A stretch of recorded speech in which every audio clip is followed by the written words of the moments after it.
What's going on, YouTube? So today I encountered a problem with my Ena Micro 1. Long story short, the grinder would turn on, but it wasn't dispensing any coffee. I took it apart and I found that in the back, you can see, here's the feeder, all the ground coffee was actually getting stuck in the back.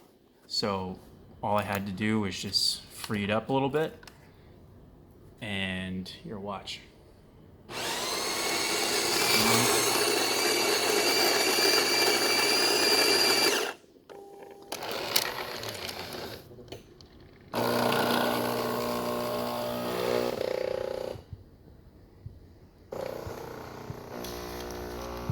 We're good to go. So if you're having any of these problems, let me know, and do my best to help.